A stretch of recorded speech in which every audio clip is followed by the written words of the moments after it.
No vastavalt oma eelnevale üleskutsele katsun siis ise mahtuda oma sõnavõtuga 5 minuti piiresse. Praegu seda survet enam ei ole. Ei, survet ei ole, aga ma asetan iseendale selle surve vabatahtlikult. Esiteks suur tänu arutelu korraldajatele ja ka tänastele kõnelejatele. Probleem on kahtlemata reaalne ja vajab tõsist tähelepanu ja see, mis siin täna toimus, on igati kohaseks osaks selle tähelepanu osutamisest. Aga nüüd mõned kiired tähelepanekud siis teemaga seonduvalt. Esiteks on loomulikult tõsi ja keegi ei vaidle selle vastu, et tuleb tegeleda valdkonna kuritegude ennetusega ja tuleb tegeleda ka sellega, et luua nende kuritegude menetlemiseks paremaid võimalusi riiklikele struktuuridele.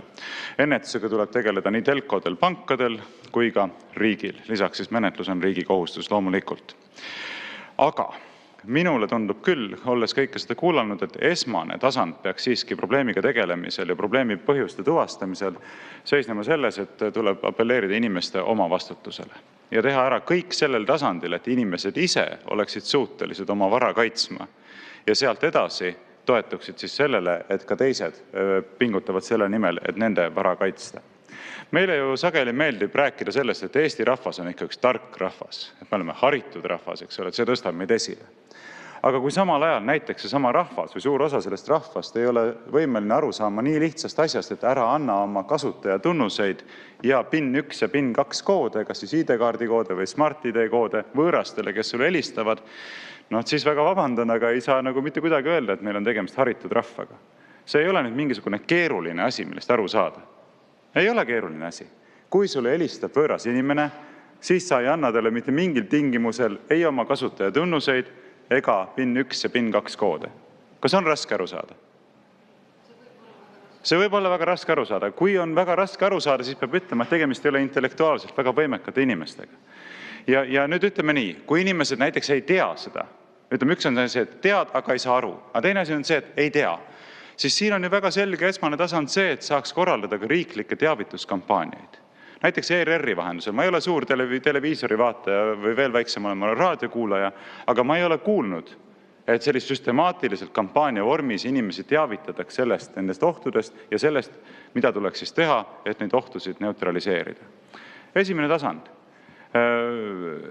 Siin on see koht, kus tuleks teha. Enne kui me hakkame siin põhjalikult arutama, milliseid seadusandlikke samme tuleks astuda selleks, et piirata siis täiendavalt inimeste põhiseaduslikke õigusi ja vabadusi, millele tänane arutelu ka suures osas vähemalt keskendus. Ja veel kord, et kui näiteks inimene saab telefonikõne ja talle öeldakse, et palun jätke oma koduvõtmed sellesse ja sellesse kohta, sellepärast, et me tahame tulla üle vaatama teie kütteseadmeid. Eks me oleme siin, ma ei tea, tehnilise järelevalve ametist ja kust iganes, eks ole. See on seadusest tulenev kohustus, te peate meile võimaldama ligipääsu, aga te võite jätta meile lihtsalt sellele aadressile kuskile postkasti võtmed ja me siis tegeleme selle asjaga ja pärast paneme teie võtmed kuskil teise kohta tagasi, kus te saate need kätteks. Ja inimene teebki nii ja pärast avastab, et tema kodu on tühjaks tehtud, siis ei ole tegelikult kedagi teist süüdistada. Ei ole selles asi, et parlament pole piisavalt kehtestanud seadusi või keegi teine ei ole tema jaoks midagi teinud, vaid küsimus on ikkagi isiklikus vastutuses enne kõike. Ja see ongi see printsiip, mida ma tahaksin rõhutada. Me peaksime ikkagi pidevalt lähtuma sellisest hoiakust vabas ühiskonnas, et enne kõike me apelleerime inimeste isiklikule vastutusele. Ja isiklikusest vastutusest rääkides on ju ka mitmesuguseid meetmeid, mida saaksid näiteks pangad rakendada ilma, et kellegi vabadusi tegelikult piirataks. Näiteks pakkuda välja inimestele võimalus määratleda ülekande tegemise aeg. Kas sellise baasprintsiibi näiteks, et mina oma pangakontoris või internetipangas ütlen, et mina tahan, et minu tehingud ei realiseeritaks kiiremini kui 12 tunni jooksul, 24 tunni jooksul või 48 tunni jooksul. Ma usun, et see ei tohiks ka tehnoloogiliselt olla eriti keeruline, baasprintsiibina. Ei tohiks ilmselt olla isegi väga keeruline teha makse juurde üks väike eraldi lahter, palun see makse realiseerida, eks ole, kas kohe 12 tunni jooksul või 48 tunni jooksul. Ja vastavalt sellele siis ongi juba tagatud täiendav turvakihistus, mille jooksul siis jõuab ka ühtlasi kontrollida pank, kas tegemist on õiguspärase tehinguga või mitte.